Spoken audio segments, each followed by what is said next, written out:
Paris in the springtime, week 2 of Roland Garros, which has seen the temperature rise both on and off the court as the players vie for a place in the quarterfinals. Welcome to Live at Roland Garros, Monday evening in the French capital. And here for you is what we have for you on this evening's show. Djokovic survives a scare to reach his 49th Grand Slam quarterfinal. Nadal, meanwhile, is aiming for number 44 on Philippe Chatrier. And Iga Swiatek looking to continue her unbeaten Parisian run under the lights. Welcome once again to the show. You can find us across all the official Roland Garros social media channels. And I'm very happy to say that joining Danny and I this evening, Tournament Director Guy Forget. Guy, thank you for your time at what is probably the busiest time of the year for you. But I was wondering, week 2, does it get any quieter or does it just never change the work level from start to finish? Well, no, it never changes because the tension seems bigger right now. You know, from the 9th, we'll get a bigger crowd attendance. We'll have 13,000 people. We have finally a night session with 5,000 spectators, which is, you know, really, really special, and we look forward to it. And it seems like some of the top players are getting more and more nervous, you know, as the pressure rises. So, no, we're all very excited and very lucky to be here. And Danny, as a player, did you like it when the locker room was thinning out, or did you prefer it to be buzzing full of players? It's actually a good question because, you know, at the beginning of the tournament, you want all those players and coaches to be away. And then suddenly when they are gone, it's like, oh, my gosh, this is actually really sad. So it's a balance. But obviously, everyone wants to be in that second week. And I feel like there is also less pressure because no matter what happens, you already have a great tournament. You know, you can leave Paris thinking, right, I made it to the second week, which is obviously a huge achievement. But for the top guys, you know, that's where they start to feel the pressure. But as far as the locker rooms, the players' lounge, I have to say, I guess I preferred it on the quieter end.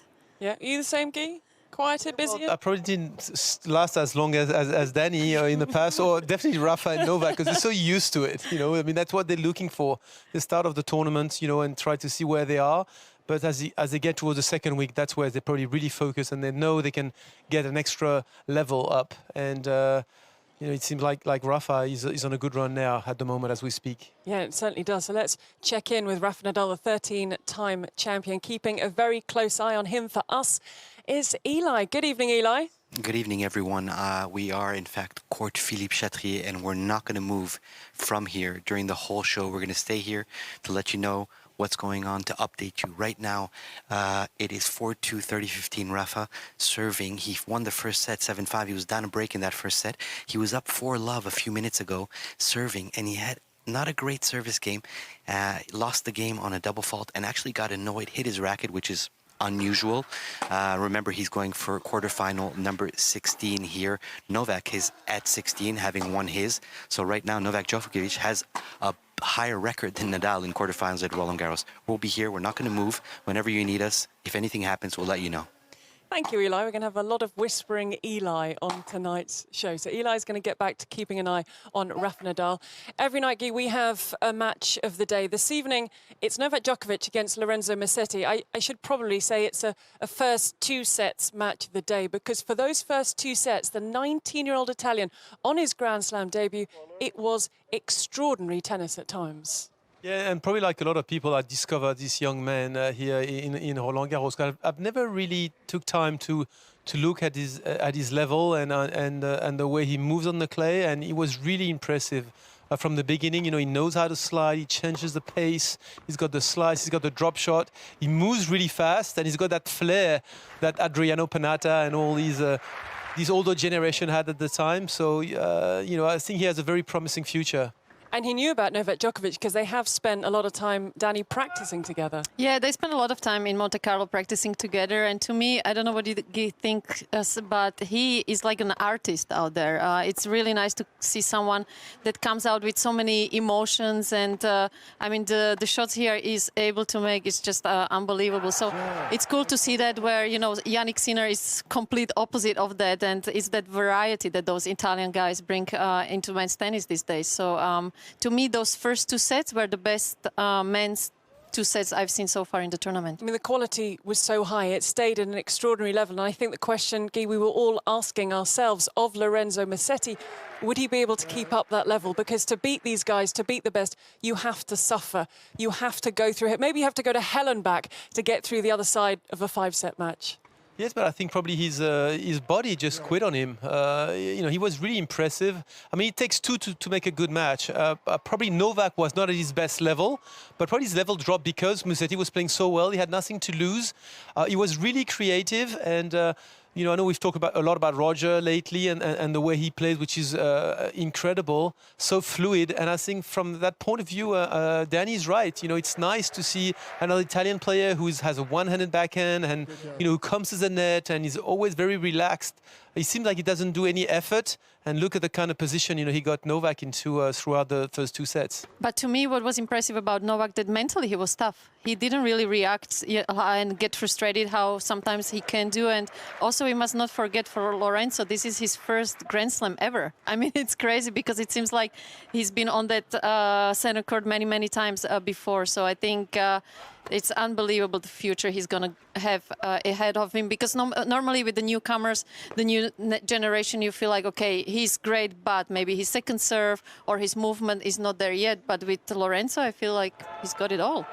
He has the confidence to match, and an incredible stat following this tiebreak that he clinched to take it 2 sets love, Danny. He's 8-0 in tiebreaks this year. He's 10-0 in career tiebreaks, reminding us that he hasn't been on the tour for that long. He really burst to prominence at Rome at the back end of last year, and he's still interspersing his tour-level tournaments with challenger tournaments. Yeah, I think he's very similar in that way to Coco Gauff, that, you know, both of these players haven't been on the tour for so long, but the maturity they've got, it's just unbelievable. And like I've said, it seems like he's been here to Paris many, many times before, and I'm sure in the future he's going to have incredible results over here. But Guy, as you said, it takes two to make a good match, and Djokovic, as Danny touched on, stayed mentally very, very strong. He knows what he has to do. He knows he's been in this position a number of times, and he stayed focused and was eventually able to get the job done.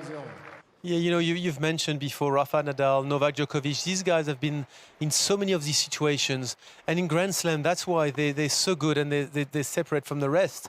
Is you can win 1 set against Novak. You can win 2 sets. So many guys do it. But to do that extra step, to win a third one, whether it's mental, whether it's physical, whether it's tactical, you know, you got to get it all together. I mean, today is probably his body that, you know, let him down. But Novak knew the longer the match was going to last, probably he was going to be on top, and he surely did in the end. Yeah, he dropped just 4 points, Djokovic, in that 4th set, Danny, and he's a clever guy. He's been out there a long time. He could see that his opponent was starting to suffer. Yeah, I think even being 2 sets to love down, he just knew that at some point, you know, Lorenzo would start to feel it big time, being so close, beating the #1 in the world, and that's where he just kept going at it. And yeah, it's unfortunate, obviously, for Lorenzo to finish this way, but still, incredible tournament for him. Yeah, it's a shame he couldn't get to the very end. Djokovic was all set, but then he turned around and realised that his opponent couldn't carry on. Now, it's a 5th time in his career that Novak Djokovic has come from 2 sets to love down. We are going to see so much more of Lorenzo Musetti. There was a wonderful ovation from the crowd as the Italian left the court. But it was Novak Djokovic that would go through to his 49th Grand Slam quarter-final, his 15th Roland Garros quarter-final. He's aiming to be the first person in over 50 years to win all 4 slams twice, and he's into the last 8. I mean, I actually felt, I would say, more nervous when I was starting the match than when I was 2 sets down. To be honest, I even liked the fact that I lost first couple of sets, because I don't know, I just played under a certain kind of tension and wasn't able to go through my shots. Too many unforced errors, and just not playing and not feeling great in the first couple of sets. But credit to him for playing well in important moments. After I lost the second set and went out to change and came back on the court, I just felt different. I was a different player. I've had better feeling in my shots. I had just more confidence going through the ball. I decreased the amount of errors and started started playing the way I was supposed to play at the beginning.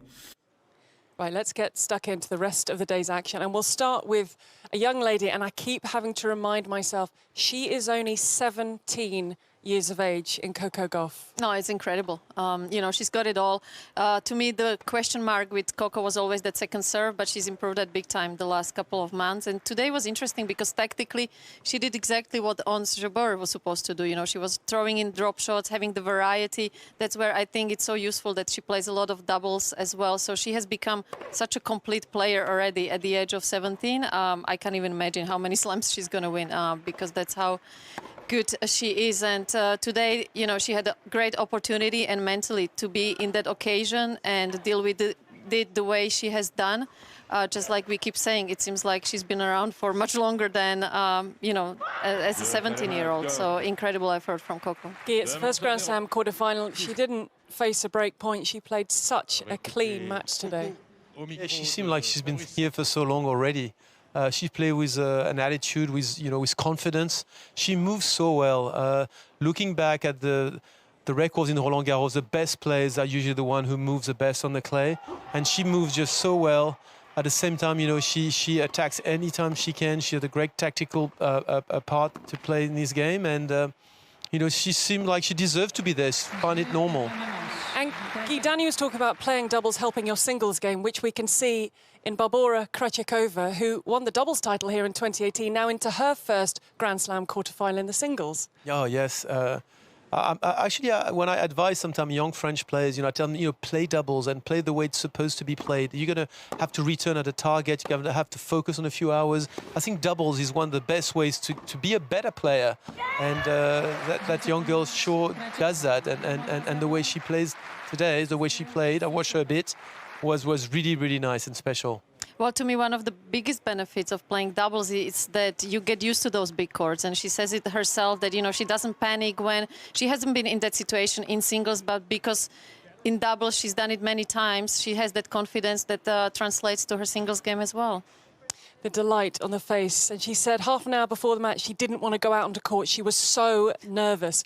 Diego Schwartzman, Danny, no form to speak of coming into Roland Garros. It is the magic of Roland Garros. He is back in the quarterfinals and he's yet to drop a set. Yeah, out of nowhere, really, because he's had terrible clay court season coming into Paris this year. But a little bit of that Rafa kind of feeling that, you know, he comes to Paris and suddenly he plays his best tennis, just like he did here in October a couple months ago. So a good win for him. It was a really little bit of an up and down match. I felt like Struve really tried it all out there, but I always say, if you have a chance, go and see Diego moving around the court live, because I mean, this guy just flies around the court. Yeah, he's such a fighter. I mean, he was 1-5 down in the first set. He had to save 7 set points to eventually come through in straight sets. Well, you can't imagine two players who are having more different styles of play than Schwartzman and Struve.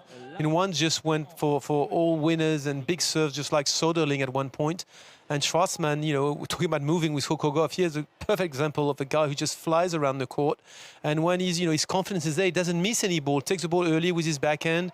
I mean, he's got all the variety with his forehand. He can hit the short cross, the deep cross court, and he doesn't miss. So he's a very, very tough opponent to beat. There's a big vamos at the end. Maria Sakkari, the hard work, Danny, paying off into her first Grand Slam quarterfinal. I've said that a lot this evening, her first Grand Slam quarterfinal. Well, talking about the movement, I don't know if you really follow Maria that much, but I wouldn't advise you to be next to her in the gym. I mean, the stuff she does for the explosiveness, apparently during the COVID, she could easily go and race like 200 meters in competition. That's how good she is. And I mean, the hours she puts off the court, it's insane. To me, she's physically by far the best player we have at the moment, and that's why it's so nice to see that she's doing so well, because she really had to work hard for it. It took her quite some time, you know, she's been around for not short time, so I'm super happy because, you know, she's one that really deserves it big time. She reminds me a bit of Amélie Mauresmo. Remember Amélie when she's such a great athlete, you know, same kind of body, you know, standing up straight, you know, a wonderful player again. So we've got 6 First time at quarter-finalists in the women's competition. We've still got Iga Świątek against Marta Kostyuk to come this evening. So let's take a look at how things are shaping up in the draw. So we're going to start with the singles draw on the women's side of things. And is it going to be the defending champion completing the top half of the draw? And look at the bottom and the opportunity for one of those four players to get into the semi-final and then possibly the final. If we take a look at how the men's is shaping up now, Novak Djokovic against Matteo Berrettini at the top. Are we going to be inking in the name of Rafa Nadal alongside Diego Schwartzman? Schwartzman probably hopes not. Then we've got Sasha Zverev, Alejandro Davidovich Fokina, and it's the night match tomorrow. Stefanos Tsitsipas against Daniil Medvedev. So some really tasty encounters at the business end of Roland Garros. For us, though, are we going to see that name in the draw? Is it going to be Rafa Nadal? Keeping a close eye on things for us is Eli. Well, it looks more and more like it. He just took the second set 6-3, and we've seen this so many times over and over again. Rafa was up 4-love. He lost a break. Sinner got back to 4-2, then 4-3. So there were no more breaks. We were back on serve. Rafa broke immediately 5-3, and basically had two consecutive games where he dropped maybe a point to close it off 6-3. It's amazing the mental state he managed to get back in after losing two breaks consecutively. Maybe that's why his victory ratio is 98% at Roland Garros. Sinner's not bad, 87.5%. But Rafa is 98. He's now 2 sets up against Sinner, the rematch of last year. One more set to go, and he's in the quarters. Eli, thank you very much, and we'll be back with Eli before the end of the show. Now, we had 3 finals contested earlier today, and we start with the quad singles final. Dylan Alcott, an absolute legend of the sport, the Australian, going for his 3rd consecutive Roland Garros title to give him 13 Grand Slam singles titles in total. And this was a repeat of the Australian Open final at the start of the year against Sam Schroeder. Sam Schroeder, there's plenty more to come from him. He's just 21 years of old, but still a dominant force, Guy, in the quad competition in Dylan Alcott, and what a personality to match. Well, once again, I'm always amazed to see, how they move around the court and the way they play. I mean, they just train as hard as all the pros, and we're very happy to get him that exposure. He's getting bigger and bigger every year. And, we see the crowds coming, and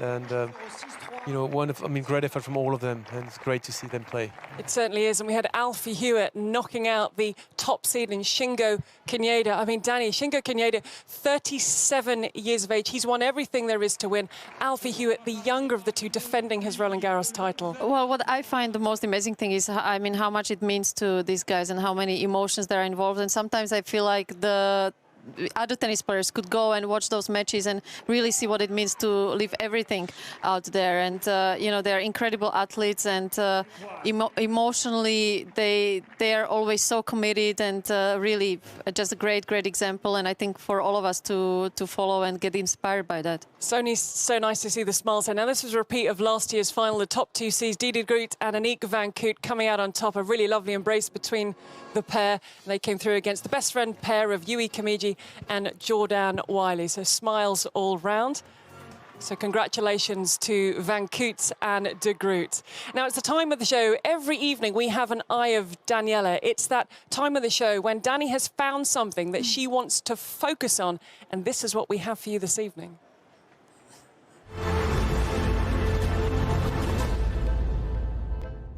Now, this is something you've been talking about for a while, decided to go with it tonight, and I think this is a really interesting one.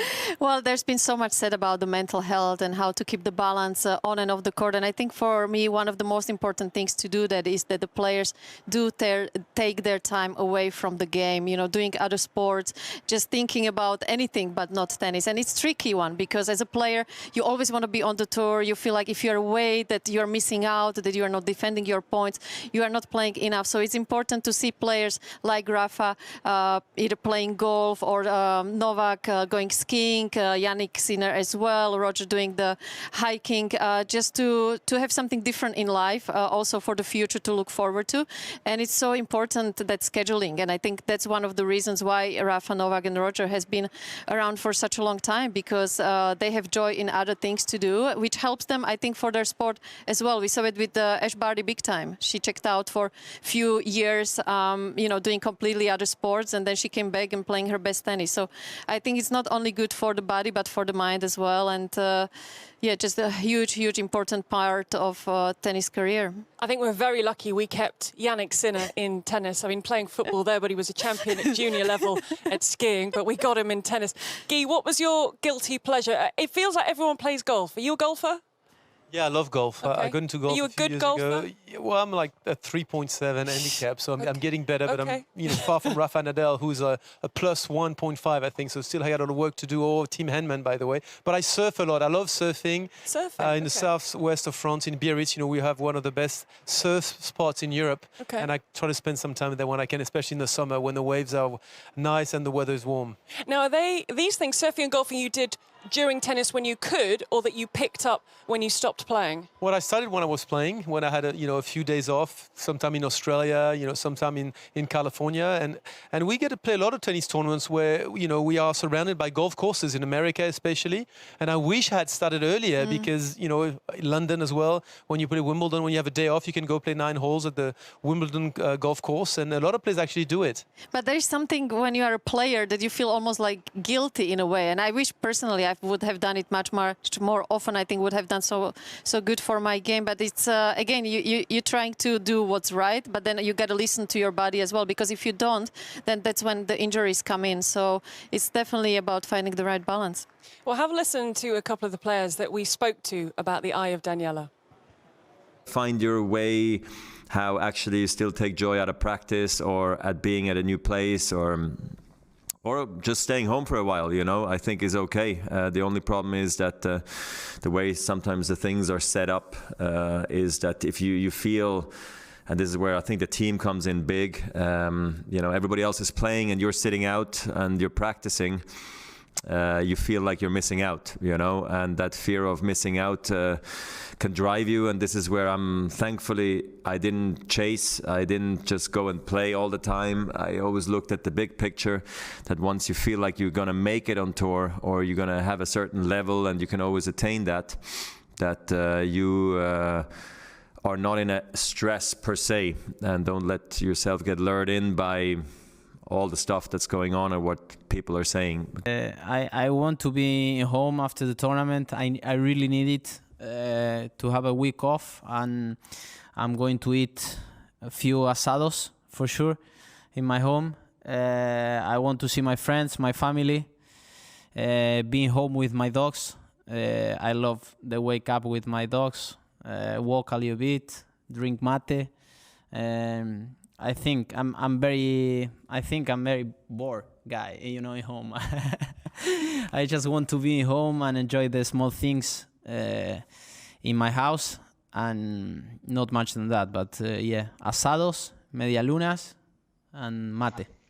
Right, sounds like a pretty good day to me. I don't think it's boring at all. I'd enjoy a few days like that. Now, it's the part of the show. You might be looking behind me thinking, well, how could it be a night session? Because there's bright sunshine and it's glaring down on the courts. But we are approaching, we're not too far off nighttime at Roland Garros.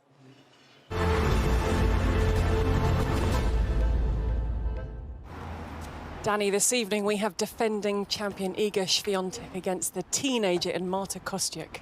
Yeah, really looking forward to that one. I've picked Iga as my favorite to win Roland Garros once again, just because of mentally how strong she is. She's got her own psychologist here and just shows the commitment she's giving to the tennis. And that's why I'm not afraid of her results, not only this tournament, but in the next couple of years, because she really lets her racket do the talking. And that's where she has found the balance at such a young age, knowing how to ignore all of the social media part. And really, when she's in the tournament, it's all about the tennis part.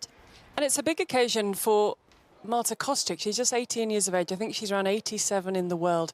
This is a big night for her. She's looking for her first top 10 win in her first Grand Slam quarter-final. Yes, and it's always a tough call to make, because when you go on this Philippe Chatrier for the first time and you play against such a great player, you don't know what to expect, because you have to get used to the side of the court first, which is very difficult. I tell you, the first few times I played on it, it took me like half an hour to 45 minutes to actually find the targets where I was aiming, and then little by little you get there. But in front of you, you have one of the best players in the world, so it's a lot of things to deal with. Of course, when you're young, you have a bit of you're not experienced, but you go for your shots and sometimes you make them. So it's really up to her, I think, what she's going to be able to produce tonight. I think, Iga has been there before.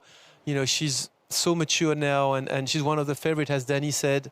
So she'll make a very solid match. Now, what's your opponent's going to do? And that's probably the question mark of tonight's match. And Iga Świątek, coming back to our talking about playing doubles, came through that epic, that fabulous doubles match with Bethany Mattek-Sands. So she still has that to occupy her, so not just, a little like last year, thinking about the singles. Yeah, incredible match yesterday, and how much emotions they brought out there on the court with Bethany Mattek. I think it's a nice combination to have Bethany, because she's such a fun person to be around. For Iga, it's so important, because the life on the tour can be so lonely that you actually have a doubles partner that becomes really one of your best friends. And to me, she's a great example, once again, what we talked about a couple of days ago, how important that is for me to play the doubles, because it can only do good to you, especially when you are that young. You don't really have to think about saving too much energy. On the men's side is different, because if you have to play best of 5 singles, you have to be careful how much time you spend on the doubles court. But with the girls, and especially Iga is someone that likes to be on the court, play,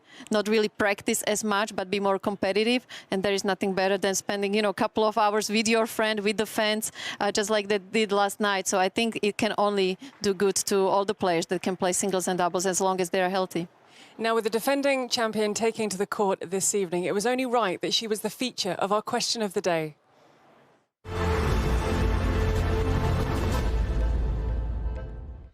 So here it is. Will Iga Świątek successfully defend her Roland Garros title and be the first woman to do so since Justine Henin back in 2007? I feel, Guy, as a tournament director, it would be unfair to ask this question, because you have to be neutral.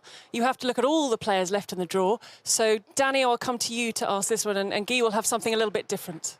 Well, for me, it's obvious. I mean, I picked her before the tournament just for the reasons I've just said. Also, talking to her psychologist, I love the approach they have. She said it's not about defending the title. It's about building a new momentum. What happened is great, and it's obviously going to be useful when she plays big matches, but it's all about here and now, what she does today. They are big on habits, routines, so she kind of sticks to the same one throughout the days as she's here in Paris. And what happened in the past, it's been great. They are very grateful for that. But it's a new tournament and a new day. As a tournament director, as a tournament, what is Iga Świątek, what's she been like to deal with? Because she comes across as a very humble person. Oh, yes, she's wonderful. You don't really hear her. She comes, she says hello. She's, very polite. And it's great to see such a champion already with, with that attitude going on the court, outside the court as well. As Danny said, she's got it all. She's a great athlete. She's so focused. She can deal with her emotions on the long term.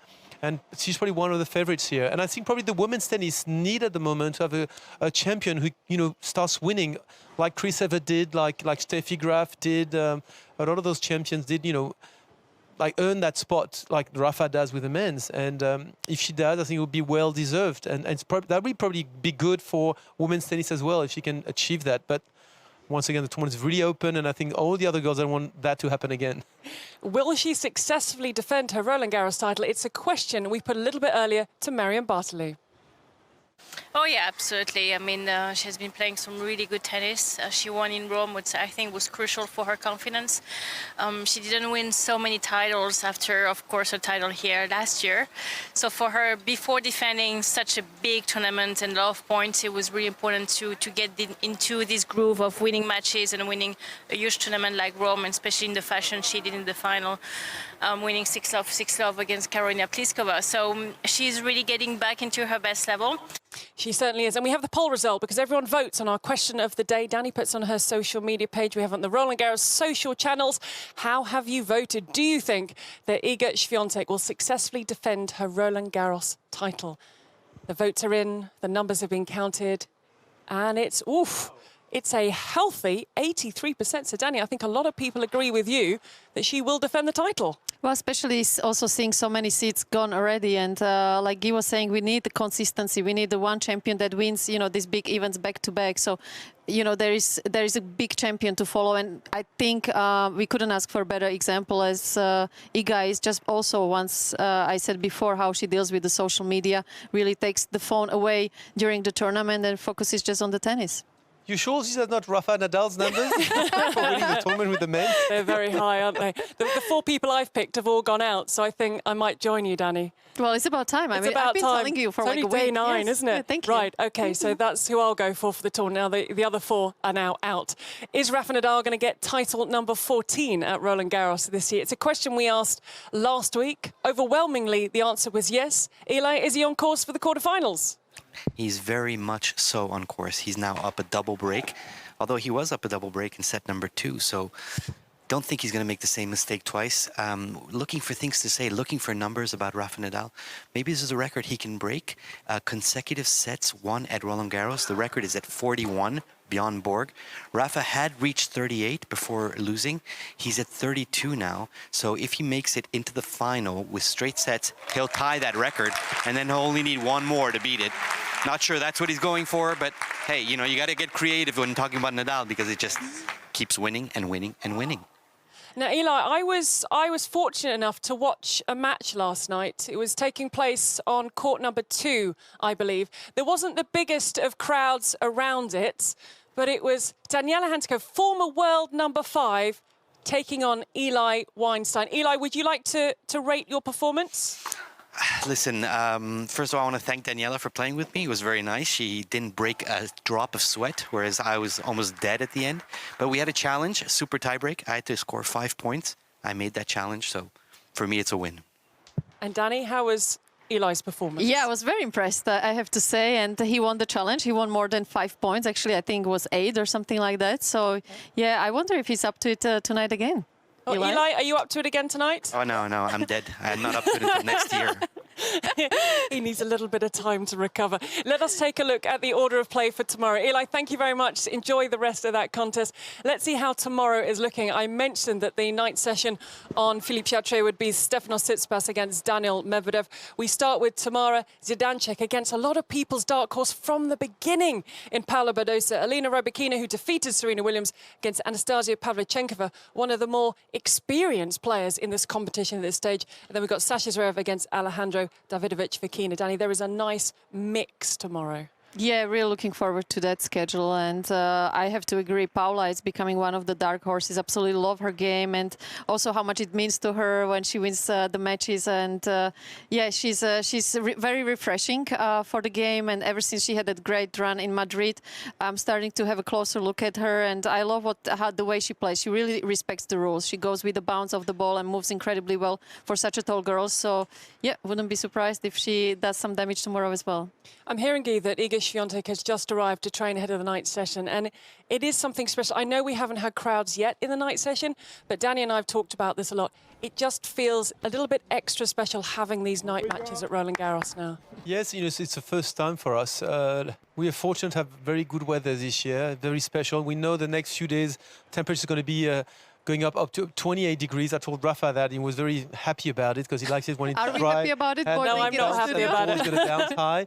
But for the spectator, for the fans, you know, for the images that we're going to send out, you know, throughout the world, it's wonderful. And you know, Iga going on the court tonight in his really wonderful condition. Although it's a nice session, you know, she'll be playing probably under the sun even for the first few games. You know, it's very special. So we really look forward to it. Yeah, there is something just very different, isn't there, Danny, and very special about playing under the lights at night. Oh, yeah, absolutely. It's the first time in history, and I can't even imagine what it's going to be on Wednesday when we're going to have some fans as well. So definitely special moments for Roland Garros.